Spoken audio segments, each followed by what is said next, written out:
Hello नमस्कार दोस्तों। आज बिहार दरोगा यूटेरिया का वॉल्यूम 3 का सेट नंबर 6 की ओर आ रहे दोस्तों। सेट नंबर 7 से लेकर के 15 तक हो चुका है, जिसका लिंक हमारे वीडियो का डिस्क्रिप्शन बॉक्स में दिया हुआ है। आप चाहे तो वहां से देख सकते हैं। अगर इन सभी सेट का दोस्तों फुल सेट का पीडीएफ चाहिए और अन्य सेट का भी और अन्य एग्जाम का पीडीएफ चाहिए तो हमारे टेलीग्राम चैनल से अवश्य ज्वाइन करें। जैसे बीएसएससी सीजीएल का मिल जाएगा दोस्तों, बिहार दरोगा का मिल जाएगा और अन्य सभी एग्जाम का भी पीडीएफ मिल जाएगा। तो इसके लिए जो आप ज्वाइन कर सकते हैं हमारे टेलीग्राम चैनल एबीसी विथ सुमन के साथ। आप लोग का एग्जाम डेट आ चुका है दोस्तों, एक 18 तारीख का दिया हुआ है और एक 21 तारीख का दिया हुआ है। ठीक है, तो समय कम है तो जबरदस्त लगिए इस बार। ठीक है, और इस सेट को पूरा देखिएगा, एक बार आप पूरा देखिए, आशा करते हैं बहुत अच्छा लगेगा देखने में। तो आइए दोस्तों हम लोग चलते हैं सेट नंबर 6 की ओर, क्वेश्चन नंबर 1 से। मेरे साथ बने रहिएगा अंत तक। ऑपरेशन जीरो आवर के तहत भारत छोड़ो आंदोलन के दौरान कस्तूरबा गांधी को कैद करके किस जेल में रखा गया था? तो कस्तूरबा गांधी को कैद करके आगा खां महल जो कि पुणे में स्थित है रखा गया था। ऑप्शन नंबर बी हो जाएगा। भारत छोड़ो आंदोलन की बात करते हैं दोस्तों, तो यह जो है 8 अगस्त 1942 को प्रस्ताव पारित हो चुका था। 8 अगस्त 1942 की रात में ही यह आंदोलन की शुरुआत हो चुका था दोस्तों। और 9 अगस्त 1942 को ऑपरेशन जीरो आवर के तहत भारत के सभी क्रांतिकारी और नेताओं को गिरफ्तार करके जो है जेल में बंद कर दिया था, जिसमें से कस्तूरबा गांधी और एक महात्मा गांधी दोनों को आगा खां जेल पुणे में रखा गया था। ठीक है, और राजेंद्र प्रसाद को बांकीपुर जेल में रखा गया था। बांकीपुर जेल में राजेंद्र प्रसाद को, कस्तूरबा गांधी और महात्मा गांधी को आगा खां महल में रखा गया था। क्वेश्चन नंबर 2 की ओर। कंध विद्रोह का संबंध भारत के किस राज्य से है?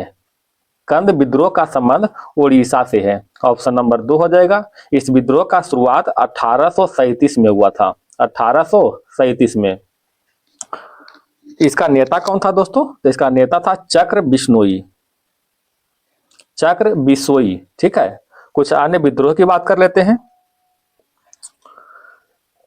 जैसे में नील विद्रोह का नेता था तिरुत सिंह, ताना भगत का नेता जतरा भगत, रमौसी विद्रोह का नेता चित्तर सिंह, कोल विद्रोह का नेता बुद्धो भगत, मोपला विद्रोह का नेता अली मुसलियार।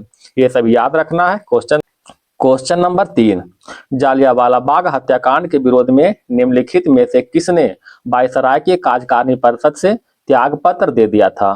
किसने दिया था दोस्तों? शंकरन नायर ने।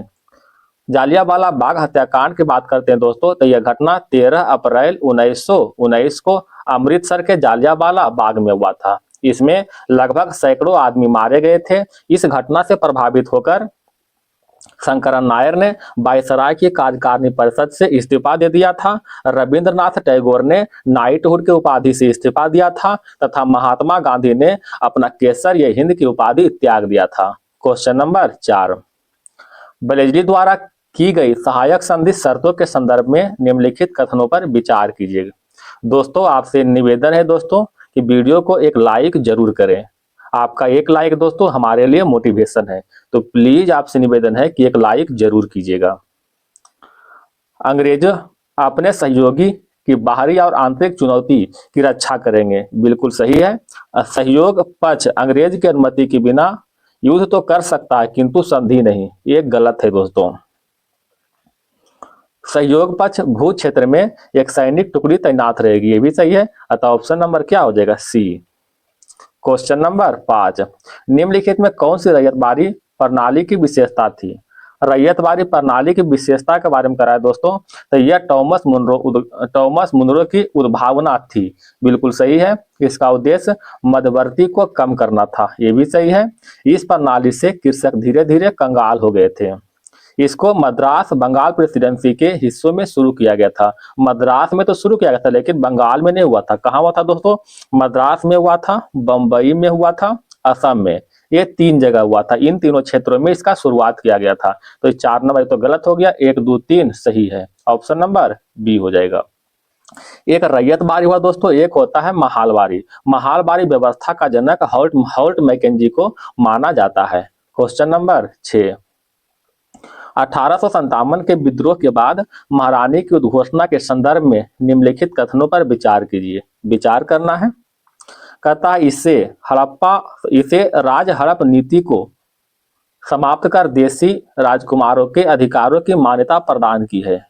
ये बिल्कुल सही है दोस्तों। कहता कानून संचालन करते समय भारतीय लोगों के अधिकारों, रीति रिवाजों और प्रथाओं पर विचार किया जाना था। ये भी सही है। कहता इसे सरकारी सेवाओं में भारतीय भागीदारी को प्रतिबंधित कर दिया गया था। ये गलत है दोस्तों। अतः 1 और 2 ऑप्शन नंबर देख लीजिएगा कौन सा होगा। ऑप्शन नंबर सी हो जाएगा 1 और 2। क्वेश्चन नंबर 7 में आते हैं। 1911 के दिल्ली दरबार घोषणा में निम्न में क्या शामिल था? तो 1911 में दिल्ली दरबार की घोषणा हुआ था दोस्तों। इसमें जो है इंग्लैंड के सम्राट जॉर्ज पंचम और मैरी को स्वागत किया गया था। देखते हैं इनके बारे में। कहता इस घोषणा में जो है बंगाल विभाजन को रद्द किया गया था। सही है। बंगाली भाषा क्षेत्रों को मिलाकर प्रांत बनाना, ये भी सही है। बिहार राज्य की स्थापना, उसमें उड़ीसा भी शामिल, ये भी सही है। अतः ऑप्शन नंबर डी हो जाएगा। Question number 8। सेवा समिति की स्थापना निम्न में से किसने किया था? सेवा समिति की स्थापना हृदयनाथ कुंजरू ने किया था। ऑप्शन नंबर 1 हो जाएगा। सेवा समिति की स्थापना हृदयनाथ कुंजरू ने 1914 में इलाहाबाद में किया था। बताइएगा दोस्तों, आत्मीय सभा की स्थापना कब हुआ था? आत्मीय सभा की स्थापना 1815 में राजा राम मोहन राय ने किया था। इंडियन लीग की स्थापना 1875 में शिशिर कुमार घोष ने किया था। शारदा सदन की स्थापना 1889 में रमाबाई ने किया था। तत्वबोधिनी सभा की स्थापना 1839 में देवेंद्रनाथ ठाकुर ने किया था। हिंदू धर्म सभा की स्थापना 1830 में राधाकांत देव ने किया था। याद रखिएगा। Question number 9। भारतीय राष्ट्रीय कांग्रेस ने अपने किस वार्षिक अधिवेशन में स्वराज प्राप्ति को अपना मुख्य लक्ष्य घोषित किया है? तो स्वराज प्राप्ति को अपना मुख्य लक्ष्य घोषित किया है कलकत्ता अधिवेशन 1906। इसका अध्यक्षता दादा भाई नौरोजी कर रहा था। ठीक है, दादा भाई नौरोजी। ये सूरत अधिवेशन 1907 की बात करते हैं दोस्तों, तो इसका अध्यक्षता रास बिहारी बोस कर रहे थे। इसमें जो है नरम दल और गरम दल अलग हुआ था। लखनऊ अधिवेशन 1916 की बात करते हैं दोस्तों, तो इसका अध्यक्षता अंबिका चरण मजूमदार कर रहा था। इसमें नरम दल और गरम दल दोनों एक हो गया था, मिल गया था। लाहौर अधिवेशन 1929 का अध्यक्षता जवाहरलाल नेहरू कर रहे थे। इसमें जो है पूर्ण स्वराज की मांग किया गया था। दोस्तों, वीडियो पसंद आए तो एक लाइक जरूर करें। आपसे पुनः निवेदन कर रहे हैं कि एक लाइक जरूर कीजिएगा। आपका एक लाइक ही हमारे लिए मोटिवेशन का काम करता है। आइए दोस्तों, क्वेश्चन नंबर 10। निम्नलिखित में कौन सा प्रावधान लखनऊ समझौता 1916 के अंतर्गत शामिल नहीं था? बताइएगा दोस्तों। कहता है मुस्लिम लीग द्वारा कांग्रेस के उत्तरदायी शासन की मांग को स्वीकार नहीं किया जाना, ये गलत है दोस्तों। मुस्लिम लीग द्वारा जो है कांग्रेस के उत्तरदायी मांग को स्वीकार किया गया था। ठीक है, स्वीकार किया गया, ये गलत है। ऑप्शन नंबर 1 हो जाएगा। ठीक है। क्वेश्चन नंबर आते हैं 10 की ओर, 11 की ओर। पाथेर डाबी उपन्यास पुस्तक संबंधित है। पाथेर डाबी उपन्यास पुस्तक का संबंध शरद चंद्र चट्टोपाध्याय से है। ऑप्शन नंबर बी हो जाएगा। Question number 12। चंद्रशेखर आजाद कब और किस स्थान पर पुलिस से मुठभेड़ करने में शहीद हो गए थे? तो इन्होंने जो है ये कसम खाया था दोस्तों कि हम ब्रिटिश सरकार के हाथों जिंदा नहीं पकड़े जाएंगे। ठीक है। इन्होंने जो है 1931 में अल्फ्रेड पार्क इलाहाबाद में जो है अपने आप को जो है गोली मार लिया था। ठीक है, इन दोनों का मुठभेड़ हुआ था, लेकिन अपना कसम के चलते जो है वह खुद को गोली मार लिए थे और अपना जो है कसम पूरा भी किए कि वह जो है जिंदा कभी जो है ब्रिटिश सरकार के हाथों नहीं पकड़ा जाएगा। ठीक है। Question number 13। भारत के पहले वित्त आयोग के अध्यक्ष कौन थे? बताइएगा दोस्तों। तो भारत के पहले वित्त आयोग का अध्यक्ष केसी नियोगी थे। केसी नियोगी। ऑप्शन नंबर डी हो जाएगा।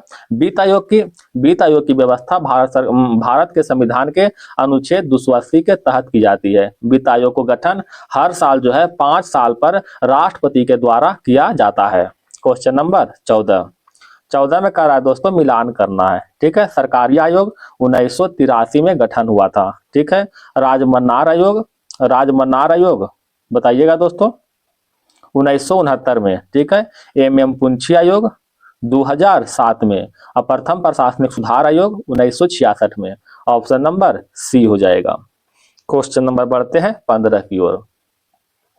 संघ लोक सेवा आयोग के अध्यक्ष का कार्यकाल कितने वर्ष का होता है? संघ लोक सेवा आयोग के अध्यक्ष के कार्यकाल 6 वर्ष या तो 65 वर्ष, जो पहले हो जाए इनका कार्यकाल होता है। अगर राज्य लोक सेवा आयोग की बात करते हैं दोस्तों, तो इसका कार्यकाल 6 वर्ष या फिर 62 वर्ष, जो पहले होगा। राज्य लोक सेवा आयोग में 6 वर्ष या 62 वर्ष, संघ लोक सेवा आयोग को 6 वर्ष या फिर 65 वर्ष। क्वेश्चन नंबर 16, निम्नलिखित में कौन सा निकाय गैर संविधानिक है? तो गैर संवैधानिक निकाय कौन सा है दोस्तों? कथा योजना आयोग, राष्ट्रीय मानवाधिकार आयोग और राज्य सूचना आयोग। ये सभी के सभी जो है गैर संवैधानिक है। ठीक है, इसका जो वर्णन संविधान में नहीं किया गया है। अच्छा, योजना आयोग की बात करते हैं दोस्तों, तो इसका स्थापना 15 मार्च 1950 को हुआ था। राष्ट्रीय मानवाधिकार आयोग की बात करते हैं तो 12 अक्टूबर 1993 में इसका स्थापना हुआ था। राज्य सूचना आयोग की स्थापना 2005 में हुआ था। ठीक है, सूचना का अधिकार अधिनियम भी 2005 होता है। क्वेश्चन नंबर 17, अग्रता सूची में सही दिया गया है, बताइएगा दोस्तों। प्रधानमंत्री, पूर्व राष्ट्रपति, भारत के मुख्य न्यायाधीश और मुख्यमंत्री, ऑप्शन नंबर सी हो जाएगा। क्वेश्चन नंबर आते हैं 18 की ओर। किस योजना के आधार पर ब्रिटिश संसद ने भारतीय स्वतंत्रता विधेयक पारित किया था, बताइएगा। तो माउंट बेटन योजना, ऑप्शन नंबर बी हो जाएगा। ब्रिटिश संसद में माउंट बेटन योजना के आधार पर भारतीय स्वतंत्रता विधेयक अधिनियम पारित किया गया था, जिसे जो है 3 जून योजना के नाम से भी जानते हैं। ठीक है, बताइएगा दोस्तों, बेबेल योजना कब हुआ था? 1945 में। कैबिनेट मिशन 1946 में। क्रिप्स मिशन 1942 में। याद रखिएगा। क्वेश्चन नंबर 19, किस अधिनियम के तहत बर्मा को भारत से अलग किया गया था? बर्मा को भारत से भारत शासन अधिनियम 1935 के तहत 1937 में इसको अलग कर दिया गया था। क्वेश्चन नंबर 20, संविधान सभा के अस्थायी अध्यक्ष के रूप में किसे बनाया गया था? तो संविधान सभा के अस्थायी अध्यक्ष के रूप में जो है 9 दिसंबर 1946 को सच्चिदानंद सिन्हा को बनाया गया था, जबकि अस्थायी अध्यक्ष के रूप में डॉक्टर राजेंद्र प्रसाद को 11 दिसंबर 1946 को चुन लिया गया था। ठीक है, क्वेश्चन नंबर आते हैं दोस्तों 11 की ओर। आशा करते हैं दोस्तों कि वीडियो पसंद आ रहा होगा। अगर किसी भी तरह कोई सुझाव हो दोस्तों तो अवश्य कमेंट बॉक्स में लिखकर भेजिएगा।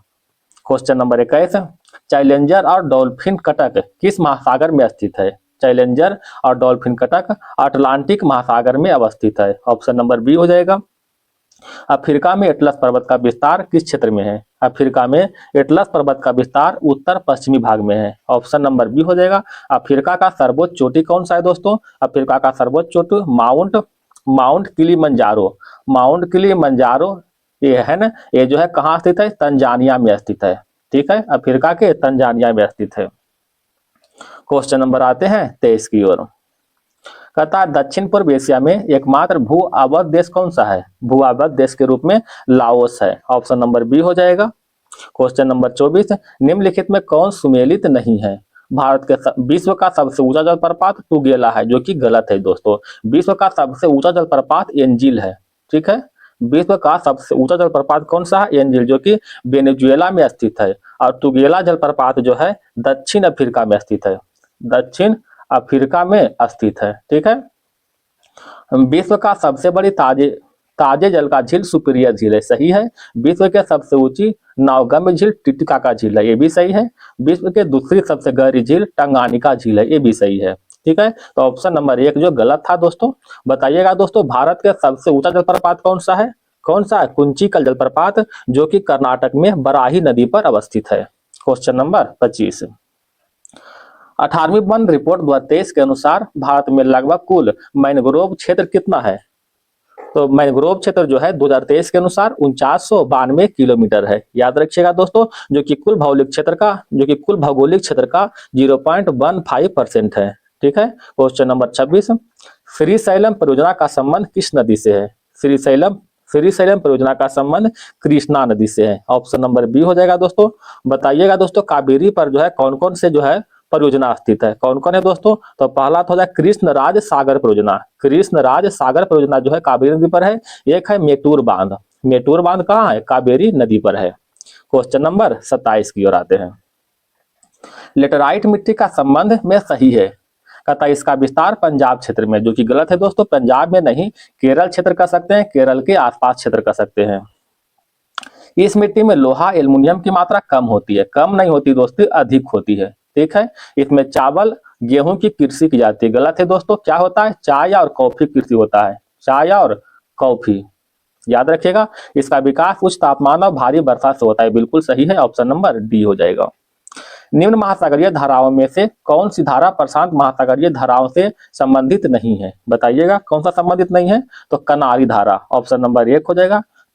कनारी धारा का संबंध जो है उत्तर अटलांटिक महासागर से है, उत्तर अटलांटिक महासागर से है। ठीक है दोस्तों, अगर हम वोल्ट की बात करते हैं दोस्तों, एक है ऑस्ट्रेलियाई जलधारा, हम वोल्ट और एक ऑस्ट्रेलियाई जलधारा, दोनों जो है दक्षिणी प्रशांत महासागर से संबंधित है। ठीक है, अगर हम क्यूरोसिबो की बात करते हैं दोस्तों, और क्यूरोसिबो के साथ साथ अलास्का की बात करते हैं, ये दोनों जलधारा जो है उत्तरी प्रशांत महासागर की जलधारा है। क्वेश्चन नंबर आते हैं 29 की ओर। अज्ञात रुधिर वर्ग का एक व्यक्ति गंभीर रूप से दुर्घटनाग्रस्त हो जाता है, उसे तुरंत रक्त आधान की जरूरत पड़ती है। अस्पताल में आसानी से उपलब्ध निम्नलिखित रुधिर वर्गों में से किस एक रक्त का आधान के लिए उपयोग सुरक्षित है, बताइएगा दोस्तों, तो ORH निगेटिव, ऑप्शन नंबर 1 हो जाएगा। ORH निगेटिव को दोस्तों यूनिवर्सल डोनर कहा जाता है। ठीक है, इसमें क्या होता है कि कोई भी व्यक्ति को जो है हम ये रुधिर दे सकते हैं, कोई भी आपत्ति नहीं होगा। ठीक है, कोई भी रुधिर वर्ग हो, चाहे ए हो, चाहे बी हो, चाहे ए बी हो, आप ओ रुधिर वर्ग रहेगा ORH निगेटिव, हम उसको दे सकते हैं। ठीक है, यूनिवर्सल डोनर कहते हैं। क्वेश्चन नंबर आते हैं 30 की ओर। थर्मस फ्लास्क में लंबे समय तक तरल गर्म ठंडा रहता है, तरल गर्म या फिर ठंडा रहता है क्योंकि उष्मा की कोई हानि अथवा प्राप्ति नहीं होती है, बताइएगा दोस्तों, संचालन के द्वारा, संवहन विकिरण के द्वारा, दोनों, ऑप्शन नंबर सी हो जाएगा। ठीक है, क्वेश्चन नंबर 31। निम्नलिखित में कौन सी एक किसी तत्व के परमाणु क्रमांक को सबसे सही निर्धारित करता है, बताइएगा दोस्तों। इसमें क्या होता है, प्रोटॉन की संख्या, ऑप्शन नंबर 1 हो जाएगा। Question number 32। निम्नलिखित में कौन सा पोषक तत्व आमतौर पर पशु खाद में पाया जाता है और इसका उपयोग प्राकृतिक उर्वरक के रूप में किया जाता है, तो प्राकृतिक उर्वरक के रूप में दोस्तों नाइट्रोजन का प्रयोग करते हैं। नाइट्रोजन जो है, नाइट्रोजन पौधों को वृद्धि और विकास के लिए बहुत ही महत्वपूर्ण भूमिका निभाता है। Question number 33। पर्णहरित शब्द किसके प्रतिरूप से संदर्भित है, पर्णहरित शब्द जो है पत्तियों के विन्यास से संदर्भित है, पत्तियों के विन्यास से। Question number 34। गुणसूत्र डीएनए एवं प्रोटीन से मिलकर के बना होता है। ठीक है, गुणसूत्र जो है डीएनए और प्रोटीन से मिलकर के बना होता है, यह जो है केंद्र में पाए जाने वाले न्यूक्लियो प्रोटीन है। Question number 35। ऊंचे पहाड़ों में दारू उत्तक जिसे जाइलम कहते हैं, वाहिकाओं के माध्यम से जल ऊपर की ओर चढ़ता है। पौधे में होने वाली प्रक्रिया और पानी के गुणधर्म जो उद्वार्धन में सहायक होते हैं, वे कौन सा है, तो वे कौन सा है दोस्तों, बाष्पोत्सर्जन, खिंचाव, ससंजन और असंजन, ऑप्शन नंबर बी हो जाएगा। Question number 36। आवृत बीजी के बीजांड में निम्नलिखित में कौन सी अगुणित कोशिकाएं नहीं पाई जाती है, तो आवृत बीजी के बीजांड में बीजांड काय कोशिकाएं नहीं पाई जाती है। आवेग का बीमा क्या है दोस्तों, आवेग का बीमा MLT इनवर्स, MLT इनवर्स। अगर MLT इनवर्स 2 की बात करते हैं तो किसका बीमा है दोस्तों, दाब का बीमा है। MLT inverse, ML inverse T inverse 2 था, ये MLT इनवर्स 2 है, ये बल का बीमा है। ठीक है, बल का, याद रखिएगा, तो ऑप्शन नंबर 1 हो जाएगा। Question number 38। ध्वनि की तीक्ष्णता किसके द्वारा निर्धारित की जाती है, ध्वनि का तीक्ष्णता ध्वनि की आवृत्ति के द्वारा निर्धारित करते हैं। कोई वस्तु ऊंचाई से फर्श पर गिरती है, इसे गिरने के दौरान निम्नलिखित में कौन सा एक समान बना रहता है, बताइएगा दोस्तों, तो इसका त्वरण जो है एक समान बना रहता है। क्वेश्चन नंबर 40 की ओर आते हैं दोस्तों। कहता है निम्नलिखित में कौन सा पदार्थ यौगिक है, बताइएगा कौन सा है, शर्करा। शर्करा जो है एक यौगिक है, इसका सूत्र क्या होता है दोस्तों, C12 H22 और O11। ठीक है, क्वेश्चन नंबर आते हैं 41 की ओर। मवेशियों में मेड काउ रोग और मनुष्यों में CR जैकब रोग का कारक है, कारक क्या है, प्रोसंग और प्रियोन, ऑप्शन नंबर बी हो जाएगा। ठीक है, क्वेश्चन नंबर 42। जल और पोषक तत्वों के परिवहन के लिए पादपों में जो संवहन उत्तक होता है उसे क्या कहते हैं, तो उसे जाइलम उत्तक के नाम से जानते हैं, जाइलम उत्तक। Question number 43।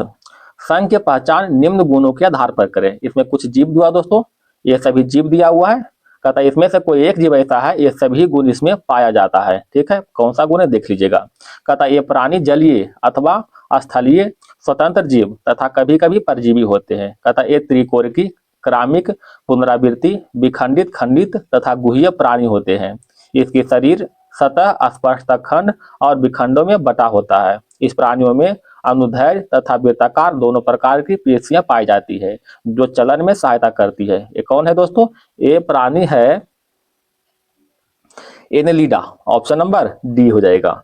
क्वेश्चन नंबर 44, निम्न में से कौन सा गुण रज्जुकी का नहीं है? बताइएगा दोस्तों। कहता है पृष्ठ रज्जु उपस्थित होता है, सही है। कुलोम छिद्र अनुपस्थित होता है, ये जो है रज्जुकी का गुण नहीं है। ऑप्शन नंबर बी हो जाएगा। कौन सा हार्मोन टी लिम्फोसाइट्स के विभेदीकरण में मुख्य भूमिका निभाते हैं?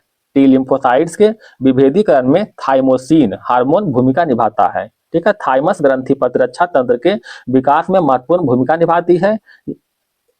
यह ग्रंथि थाइमोसिन नामक पेप्टाइड हार्मोन का स्राव करती है। थाइमोसिन टी लिम्फोसाइट्स के विभेदीकरण में मुख्य भूमिका निभाता है। क्वेश्चन नंबर 46, अमीबा में भोजन का पाचन कहाँ होता है? अमीबा में भोजन का पाचन खाद्य रिक्तिका में होता है। ऑप्शन नंबर 1 हो जाएगा। अमीबा जो है एक कोशिकीय जीव है। आप लोग जानते हो, क्वेश्चन बहुत बार पूछा हुआ है, देता है कौन सा एक कोशिकीय जीव है, तो अमीबा जो है एक कोशिकीय जीव है। क्वेश्चन नंबर 47, रक्तदाब को कम करने में सहायक हार्मोन है। रक्तदाब को कम करने में सहायक हार्मोन के रूप में एट्रियल न्यूट्रिएटिक कारक, ऑप्शन नंबर सी हो जाएगा। क्वेश्चन नंबर 48, कोशिका झिल्ली का उन्नत नमूना किसके द्वारा प्रतिपादित किया गया है? कोशिका झिल्ली का उन्नत नमूना जो है सिंजर और निकोलसन के द्वारा प्रतिपादित किया गया है। सिंजर और निकोलसन के द्वारा। क्वेश्चन नंबर आते हैं दोस्तों 49 की ओर। राष्ट्रीय विधिक सेवा प्राधिकरण का कार्यकारी अध्यक्ष किसे नियुक्त किया गया है? राष्ट्रीय विधिक प्राधिकरण के कार्यकारी अध्यक्ष के रूप में न्यायाधीश विक्रम नाथ को नियुक्त किया गया है। ऑप्शन नंबर 1 हो जाएगा।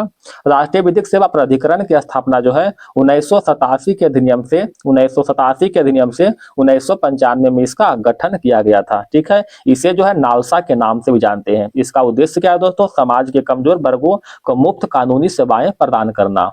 क्वेश्चन नंबर 50, नाटो जिसे उत्तरी अटलांटिक संधि संगठन कहते हैं का 32वां सदस्य कौन बना है? इसका 32वां सदस्य के रूप में स्वीडन बन गया है। ऑप्शन नंबर सी हो जाएगा।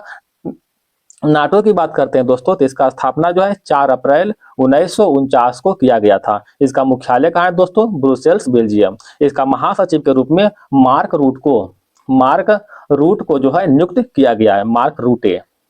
क्वेश्चन नंबर 51, दुनिया का पहला लकड़ी का उपग्रह किस देश में विकसित किया गया है? तो लकड़ी का उपग्रह जापान के द्वारा जो है विकसित किया गया है। इसका नाम क्या है दोस्तों? लिग्नोसेट। लिग्नोसेट जो है इसका नाम दिया गया है। क्वेश्चन नंबर 52, भाई भारत मैटर्स पुस्तक का लेखक कौन है? भाई भारत मैटर्स पुस्तक का लेखक एस जयशंकर है। ऑप्शन नंबर 1 हो जाएगा। अगर हम शशि थरूर की बात करते हैं दोस्तों, तो इन्होंने एक पुस्तक लिखा, ए वंडरलैंड ऑफ बर्ड पुस्तक, a wonderland of birds, Shashi Tharoor के द्वारा लिखा गया है। क्वेश्चन नंबर 53, 2024 का बिटली गोल्ड पुरस्कार किससे दिया गया है? बताइएगा दोस्तों। Purnima Devi Barman. Option number B हो जाएगा। 54वां Dada Saheb Phalke international film festival award 2024 में बेस्ट एक्टर का अवार्ड किसे मिला है? तो इसमें बेस्ट एक्टर का अवार्ड की बात करते हैं दोस्तों, तो शाहरुख खान को मिला है। बेस्ट एक्ट्रेस की बात करते हैं तो रानी मुखर्जी को मिला है। रानी मुखर्जी को बेस्ट एक्ट्रेस के अवार्ड। अब बेस्ट फिल्म की बात करते हैं तो जवान को मिला है। ठीक है, आइए क्वेश्चन नंबर आते हैं 55 की ओर। सभी महाद्वीपों को सातों सबसे ऊंची चोटी पर चढ़ने वाली दुनिया का सबसे कम उम्र का महिला कौन है? तो दुनिया के सबसे कम उम्र का महिला काम्या कार्तिकेयन, जिनका उम्र की बात करते हैं मात्र 17 ईयर है। ठीक है, 17 ईयर। इनका संबंध कहां से दोस्तों? महाराष्ट्र से है। महाराष्ट्र, मतलब इंडिया के रहने वाले हैं, महाराष्ट्र से है। क्वेश्चन नंबर 56, भारत के नए मुख्य न्यायाधीश कौन बने हैं? भारत के नए मुख्य न्यायाधीश के रूप में सूर्यकांत बना है। ठीक है, सूर्यकांत जो है यह भारत के मुख्य न्यायाधीश के रूप में 53वें मुख्य न्यायाधीश बना है। बताइएगा दोस्तों, भारत के मुख्य न्यायाधीश की नियुक्ति जो है अनुच्छेद 124 के 2 के तहत जो है राष्ट्रपति के द्वारा नियुक्त किए जाते हैं। ठीक है, राष्ट्रपति के द्वारा। क्वेश्चन नंबर 57, आईसीसी महिला क्रिकेट विश्व कप 2025 का आयोजन कहाँ किया गया? इसका आयोजन जो है भारत और श्रीलंका में संयुक्त रूप से किया जाएगा। इसमें टोटल 8 जो टीम जो है भाग लेगा, ठीक है, 8 टीम।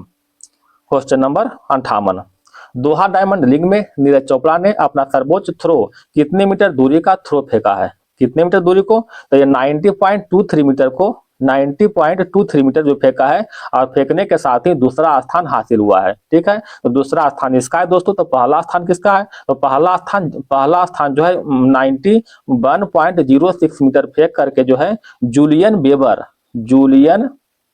बेबर को जो है पहला स्थान मिला है। जूलियन बेबर जर्मनी के रहने वाले हैं। क्वेश्चन नंबर 59, भारत और उसके लक्ष्यों के बारे में कौन सा सत्य है? नेट जीरो, शून्य कार्बन इमिशन का लक्ष्य 2070, चंद्रमा पर मानव भेजने का लक्ष्य 2040, भारत को सबसे विकसित राष्ट्र बनाने का लक्ष्य 2047। सभी के सभी सही है। क्वेश्चन नंबर आते हैं दोस्तों 60 की ओर। निम्नलिखित सूचकांक में असत्य कौन सा है? वैश्विक शांति सूचकांक में भारत का स्थान 115 है, सही है। ग्लोबल जेंडर गैप इंडेक्स में जो है भारत का रैंक जो है कितना है? 131वां है, सही है। वैश्विक ऊर्जा संक्रमण सूचकांक में भारत का स्थान 71वां है, ये भी सही है। अतः सभी के सभी सही है, इनमें से कोई भी गलत नहीं है। क्वेश्चन नंबर 71, ग्रामीण क्रिकेट लीग का शुरुआत करने वाला पहला राज्य कौन बना है? बताइएगा दोस्तों। तो पहला राज्य बिहार बन गया है। इसका उद्देश्य क्या है दोस्तों? इसका उद्देश्य जो 13 से 23 वर्ष की आयु के प्रतिभाशाली खिलाड़ियों को पहचान करके एक मंच पर उपलब्ध कराना, ठीक है। क्वेश्चन नंबर 62 में करा दोस्तों, 100 एटीपी खिताब जीतने वाले खिलाड़ी का नाम बताएं। तो 100 एटीपी खिताब के रूप में जिमी कॉर्नर ने जीता है, नोवाक जोकोविच और राफेल नडाल, तीनों के तीनों जो है 100 एटीपी के खिताब जीत चुके हैं। क्वेश्चन नंबर 63, भारत का पहला जियो साइंस म्यूजियम कहाँ स्थापित हुआ है? भारत का पहला जियो साइंस म्यूजियम का उद्घाटन जो है ग्वालियर में किया गया है, ठीक है। बताइएगा दोस्तों, भारत का पहला संविधान संग्रहालय का स्थापना कहाँ किया गया है? तो सोनीपत हरियाणा में उद्घाटन किया गया है भारत का पहला संविधान संग्रहालय। क्वेश्चन नंबर आते हैं 64 की ओर। ग्रीन स्टील टेक्सोनॉमी जारी कर ग्रीन स्टील को परिभाषित करने वाला पहला देश कौन है? बताइएगा। तो पहला देश के रूप में भारत बना है। क्वेश्चन नंबर 65, 7% इलेक्ट्रिक वाहन अपनाने वाला पहला देश कौन बना है? तो 7% इलेक्ट्रिक वाहन अपनाने वाला पहला देश के रूप में नॉर्वे बन चुका है। नॉर्वे नन ऑफ दीज हो जाएगा। लेकिन अगर पूछे कि सबसे अधिक इलेक्ट्रिक वाहन किस देश के पास है, तो सबसे अधिक चाइना के पास है। क्वेश्चन नंबर 66, इटली ने किस टीम को हराकर अपना चौथा डेविस कप खिताब जीता है? तो इटली ने स्पेन को हराकर जो है, स्पेन को 2-0 से हराकर जो है चौथा डेविस कप टाइटल का खिताब जीत चुका है। क्वेश्चन नंबर 67, विश्व शतरंज चैंपियनशिप 2024 में किसे हार का सामना करना पड़ा है?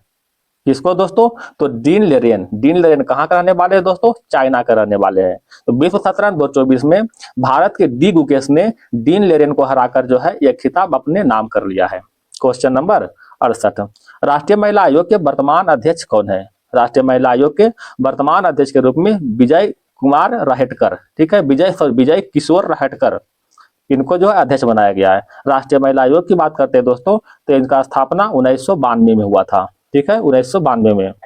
क्वेश्चन नंबर 69, विश्व पृथ्वी दिवस कब मनाया जाता है? विश्व पृथ्वी दिवस जो है 22 अप्रैल को मनाते हैं। 22 अप्रैल को। 22 मार्च का दोस्तों विश्व जल दिवस मनाते हैं। 16 सितंबर को विश्व ओजोन दिवस मनाते हैं दोस्तों। 21 मार्च को जो है क्या है? विश्व वानिकी दिवस मनाते हैं। विश्व वानिकी दिवस। ऑप्शन नंबर क्या हो जाएगा दोस्तों? सी हो जाएगा। क्वेश्चन नंबर आते हैं 70, कौन सा राष्ट्रीय उद्यान अंडमान और निकोबार में स्थित नहीं है? बताइएगा। तो साउथ बटन, सैंडल पीक और रानी झांसी जो है अंडमान निकोबार में स्थित है, जबकि मुरलीन राष्ट्रीय उद्यान जो है मिजोरम में स्थित है। कहाँ स्थित है? मिजोरम में, याद रखिएगा। क्वेश्चन नंबर 71, निम्नलिखित में कौन सा रोग जो है जीवाणु द्वारा होता है? तो जीवाणु के द्वारा प्लेग रोग होता है। प्लेग रोग पैस्चुरेला पेस्टिस नामक जीवाणु के द्वारा होता है। ये खासरा किसके द्वारा होता है दोस्तों? मोरबीली वायरस के द्वारा होता है खासरा, याद रखिएगा, मोरबीली वायरस के द्वारा। क्वेश्चन नंबर 72, प्रमुख खानाबदोश जनजाति और उन्हें संबंधित क्षेत्रों का कौन सा युग्म सही नहीं है? बेद्दा श्रीलंका के है, बुशमैन कालाहारी मरुस्थल, रेड इंडियन उत्तरी अमेरिका, एस्किमो यूरोप के टुंड्रा प्रदेश। गलत है दोस्तों। यूरोप के टुंड्रा प्रदेश की जनजाति को लेप्स कहते हैं, ठीक है, लेप्स, ठीक है। तो एस्किमो की बात करते हैं तो यह जो है कनाडा, सॉरी दोस्तों, कनाडा और ग्रीनलैंड के टुंड्रा प्रदेश की जनजाति को एस्किमो कहते हैं। कनाडा और ग्रीनलैंड के टुंड्रा प्रदेश की जनजाति को एस्किमो कहते हैं, और एशिया और यूरोप के टुंड्रा प्रदेश की जनजाति को लेप्स कहते हैं। ठीक है। क्वेश्चन नंबर 73, वनों के संरक्षण और संवर्धन शाखा को क्या कहते हैं? तो वनों के संरक्षण और संवर्धन शाखा को सिल्वी कल्चर के नाम से जानते हैं। अगर हॉर्टिकल्चर की बात करते हैं दोस्तों, तो इसमें फल और सब्जी की कृषि की जाती है। ठीक है, फल और सब्जी की। अगर एपीकल्चर की बात करते हैं तो मधुमक्खी पालन होता है, मधुमक्खी पालन। क्वेश्चन नंबर 74, जलेपला दर्रा किस राज्य में स्थित है? जलेपला दर्रा जो है बताइएगा दोस्तों, सिक्किम में स्थित है। ऑप्शन नंबर सी हो जाएगा। ठीक है, सिक्किम में। अगर सिक्किम की बात करते हैं दोस्तों, तो यहाँ नाथला दर्रा और जलेपला दोनों के दोनों स्थित है। बताइएगा दोस्तों, उत्तराखंड में कौन दर्रा है? तो माना दर्रा, माना दर्रा, नीति दर्रा, और कौन है दोस्तों? लिपुलेख दर्रा। ये सभी उत्तराखंड में स्थित है, माना, नीति, लिपुलेख। अगर हम जो है हिमाचल प्रदेश की बात करते हैं दोस्तों, तो यहाँ पर स्थित है बारालाचा दर्रा, बारालाचा दर्रा, सिप किला दर्रा, सिप किला दर्रा। ठीक है, ये जो है एचपी में स्थित है। अरुणाचल प्रदेश की बात करते हैं दोस्तों, तो अरुणाचल प्रदेश में स्थित है बोम्बिडला दर्रा, सेला दर्रा, दीफू दर्रा। ये सभी अरुणाचल प्रदेश में स्थित है।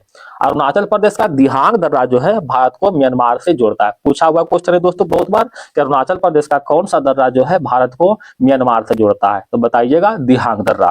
क्वेश्चन नंबर 75, चश्मों को लेंस बनाने में किस कांच का उपयोग होता है? चश्मों को लेंस बनाने में क्राउन कांच का उपयोग करते हैं। ऑप्शन नंबर बी हो जाएगा। अगर फोटोक्रोमिक कांच की बात करते हैं दोस्तों, तो इसका उपयोग धूप परिरक्षक चश्मे को बनाने में उपयोग करने में इसका उपयोग होता है। ठीक है। अगर फ्लिंट कांच की बात करते हैं दोस्तों, तो इसको जो है प्रकाशीय उपकरण बनाने में फ्लिंट कांच का प्रयोग करते हैं। क्वेश्चन नंबर 76, पीएच मापक्रम की खोज किसने किया था? पीएच मापकरण की खोज सोरेनसन ने किया था। ऑप्शन नंबर डी हो जाएगा। किसी बिलियन में हाइड्रोजन आयन की सांद्रता को मापने के लिए 1909 में सोरेनसन ने पीएच स्केल प्रस्तुत किया था। ठीक है। अगर सीले और प्रिस्टले की बात करते हैं दोस्तों, तो इनके द्वारा ऑक्सीजन गैस की खोज हुआ था। ठीक है। अगर कैवेंडिश की बात करते हैं, तो इसके द्वारा हाइड्रोजन गैस की खोज हुआ था। क्वेश्चन नंबर आते हैं 77, भारत की प्रथम महिला लोकसभा अध्यक्ष कौन बनी है? तो प्रथम महिला लोकसभा अध्यक्ष Meira Kumar. Option number C हो जाएगा दोस्तों। अगर हम सरोजिनी नायडू की बात करते हैं दोस्तों, तो यह भारत की प्रथम महिला राज्यपाल बनी है। भारत की प्रथम महिला राज्यपाल बना है। ठीक है। अन्ना जॉर्ज की बात करते हैं दोस्तों, तो ये भारत के प्रथम महिला आईएएस अधिकारी बनी है, आईएएस अधिकारी। और आईपीएस कौन बना है दोस्तों? आईपीएस जो है किरण बेदी बना है। ठीक है। क्वेश्चन नंबर 78, किस शहर को दक्कन क्वीन के नाम से जानते हैं? दक्कन क्वीन के नाम से पुणे को जानते हैं। ऑप्शन नंबर बी हो जाएगा। इसे दक्कन की रानी भी कहते हैं। क्वेश्चन नंबर 79, पंजाब केसरी के नाम से कौन प्रसिद्ध है? पंजाब केसरी के नाम से लाला लाजपत राय प्रसिद्ध है। ऑप्शन नंबर सी हो जाएगा दोस्तों। अगर टी प्रकाशम की बात करते हैं दोस्तों, तो इसको जो है आंध्र केसरी कहते हैं, आंध्र केसरी कहते हैं। ठीक है। अगर भगत सिंह की बात करते हैं दोस्तों, तो भगत सिंह क्या कहते हैं? शहीद आजम। ठीक है। और मदन मोहन मालवीय की बात करते हैं दोस्तों, तो इनको जो महामना के नाम से जानते हैं, महामना। क्वेश्चन नंबर 80, कथा लबनी किस राज्य का लोक नृत्य है? तो लबनी जो है महाराष्ट्र का लोक नृत्य है। ऑप्शन नंबर सी हो जाएगा दोस्तों। महाराष्ट्र में और बहुत सारे लोक नृत्य है। कौन कौन है दोस्तों? सुन लीजिएगा थोड़ा सा। तो एक हो जाएगा लबनी, दूसरा हो जाएगा मौनी, गोरीचा, गफा, ललिता, तमसा। ये सभी महाराष्ट्र का लोक नृत्य है। ठीक है। क्वेश्चन दोस्तों आगे मैथ रीजनिंग है, देखिएगा कहां तक है। चलिए 91 से आते हैं। ठीक है। कहता है शब्दों को शुद्ध और सही वर्तनी कौन सा होगा? तो शुद्ध और सही वर्तनी के रूप में हो जाएगा दोस्तों, बताइएगा। ऑप्शन नंबर 1 हो जाएगा विदुषी। ठीक है, विदुषी। क्वेश्चन नंबर 92, कहता रमा विद्यालय से घर जाती है, कौन सा कारक है? तो रमा जो विद्यालय को छोड़कर आती है, मतलब उसको छोड़ना मतलब आपादान कारक। ऑप्शन नंबर 1 हो जाएगा। निम्नलिखित विलोम शब्दों का सही युग्म कौन सा नहीं है? बताइएगा दोस्तों। तो समष्टि का व्यष्टि, वैभव का परावैभव, प्रधान का गौण, एकाग्र का विनम्र। ये गलत है दोस्तों, ये जो है विलोम शब्द में नहीं आता है। एकाग्र का होता है चंचल, ना कि विनम्र होता है चंचल। कहता है, ये आपको नरेशन दिया हो दोस्तों, डायरेक्ट से indirect. I know her well said Manisha, क्या हो जाएगा? Manisha said that she knew her well, option number C हो जाएगा। क्वेश्चन नंबर 75, क्या करा दोस्तों? वन वर्ड सब्स्टिट्यूशन है, ठीक है, मतलब अनेक शब्दों के लिए एक शब्द। कंसर्न विथ ब्यूटी और अप्रिसिएशन ऑफ ब्यूटी, क्या हो जाएगा इसका आंसर? एस्थेटिक, ऑप्शन नंबर एक हो जाएगा। क्वेश्चन नंबर 96, क्लासिक और शास्त्री निम्नलिखित में से किसके माध्यम से पूर्ण रोजगार पर मुख्यतः जोर देते थे? बताइएगा दोस्तों। तो कम ब्याज दर पर, ऑप्शन नंबर डी हो जाएगा। क्वेश्चन नंबर 97, मालिक के कब्जे वाले भवनों का अध्यारोपित किराया निम्नलिखित में किसका हिस्सा होता था? तो किसका हिस्सा था? तो मध्यवर्ती उपभोग का हिस्सा, option number C. Question number 98, न्यूनतम पूर्ति कीमत से अधिक उत्पादन के किसी कारक की अतिरिक्त आय को निम्नलिखित में क्या कहा जाता है? बताइएगा। तो सीमांत लागत, ऑप्शन नंबर डी हो जाएगा। क्वेश्चन नंबर 99, निम्नलिखित में किस कारण से सीमांत प्रतिफल वर्तमान प्रतिफल से ह्रासमान प्रतिफल में बदल जाते हैं? जब हम इष्टतम उत्पादन से परे जाते हैं, ऑप्शन नंबर डी हो जाएगा। क्वेश्चन नंबर लास्ट है दोस्तों, निम्नलिखित में किसको वास्तविक मजदूरी वेतन का निर्धारक कहा जाता है? किसको कहते हैं? मुद्रा की क्रय शक्ति को, ऑप्शन नंबर डी। क्वेश्चन समाप्त हो गया दोस्तों। और अगर वीडियो पसंद आए दोस्तों तो आपसे निवेदन है कि वीडियो को लाइक करें और चैनल को सब्सक्राइब भी जरूर करें और साथ ही बेल आइकन को दबा लें ताकि नोटिफिकेशन समय समय पर मिलते रहे। धन्यवाद दोस्तों, आपका दिन शुभ रहे।